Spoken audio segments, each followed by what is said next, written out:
You are welcome to Classic Tales by Dorothy. The title of our story is He Refused to Do a Court Wedding and This Happened. Peter was a man who had everything: wealth, respect, and influence. At 36, he had built a thriving business, owned lands in the heart of the city, but despite all his accomplishments, one thing eluded him: a wife. And he was desperate for one. Everyone around him was getting married and settling down. His mother prayed weekly at the altar, begging God to settle Peter with a good woman. The pressure weighed on him, especially when clients and partners assumed he was married. He had hopes that he would marry the right person. Then, one day he met Monica. She was everything he never expected. Fresh out of university, intelligent, graceful, from a respected family, and unshaken by his wealth. Monica had dreams of working in the oil and gas sector and making a name for herself. Peter fell in love with Monica and pursued her relentlessly. He visited her father and knelt before him.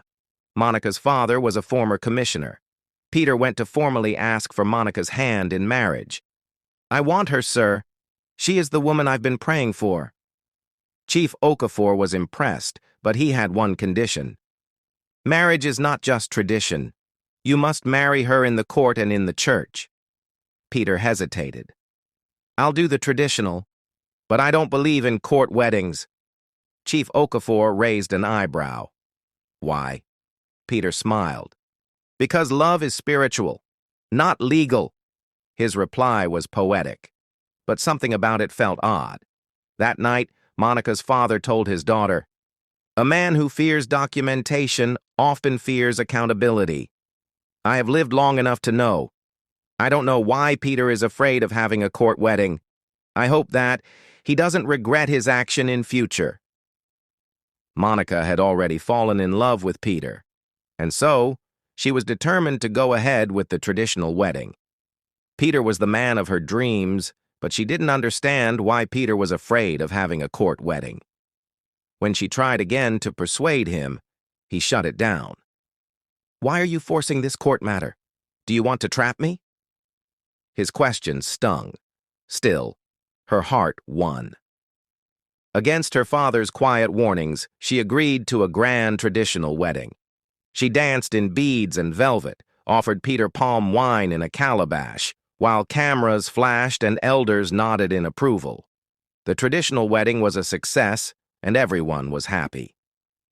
2 months after the wedding, Monica landed her dream job, with an international oil firm. Peter was proud of his wife, but also uneasy. "You'll be traveling a lot," he said. "Yes," she replied. "That's the job."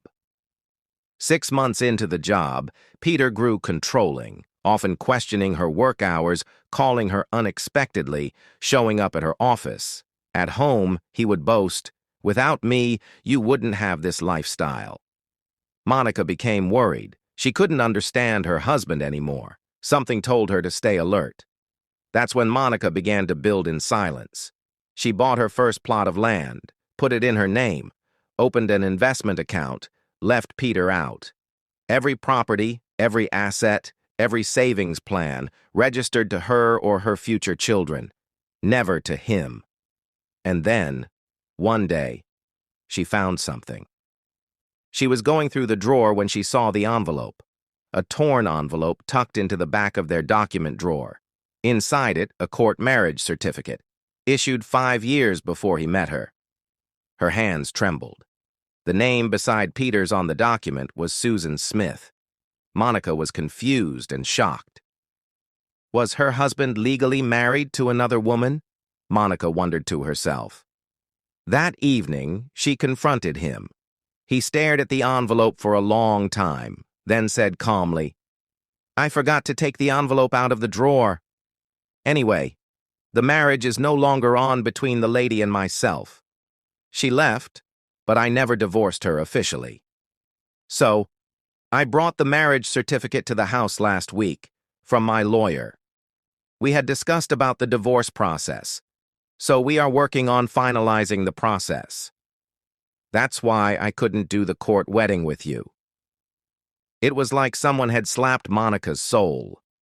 "You mean to tell me that you are still legally married?" And you didn't tell me? I didn't think it mattered.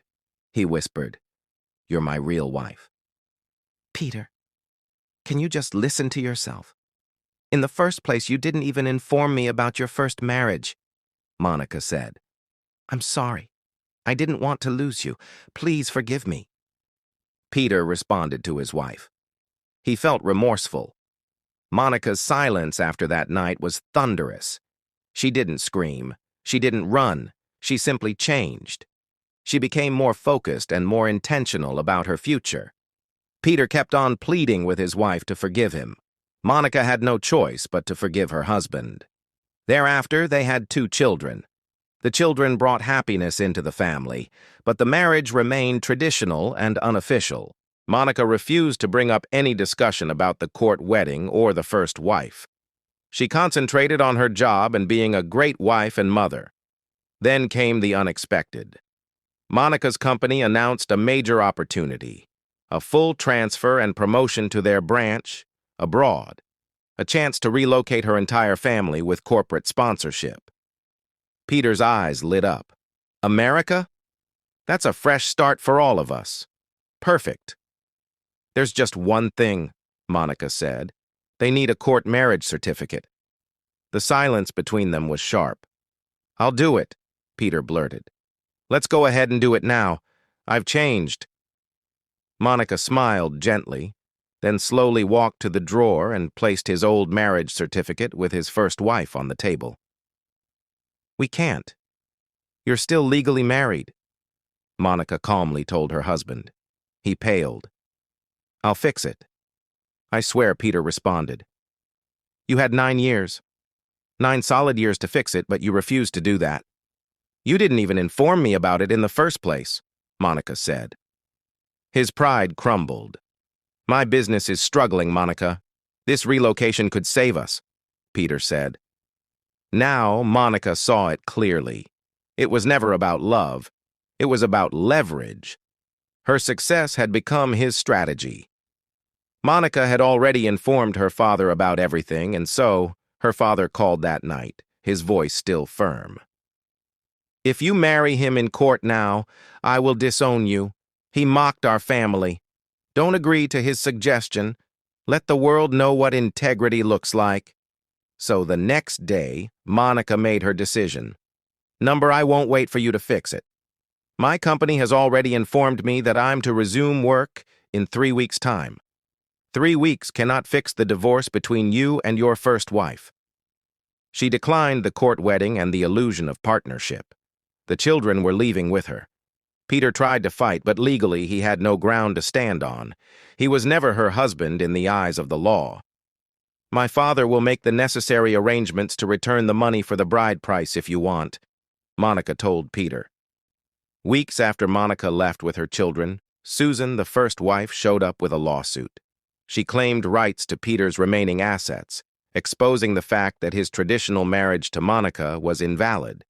Peter lost everything, but Monica, she thrived. She forgave Peter and told him that he was welcome to visit their children. Thereafter, she built a new life and focused on her job. Life lessons of the story. 1. Never beg someone to do what is right for you. 2. Betrayal often teaches people resilience. 3. Sometimes a person who fears legal commitment often has something to hide. 4. Protect your future with wisdom, not just emotion. Please, remember to leave your comments and subscribe to my channel.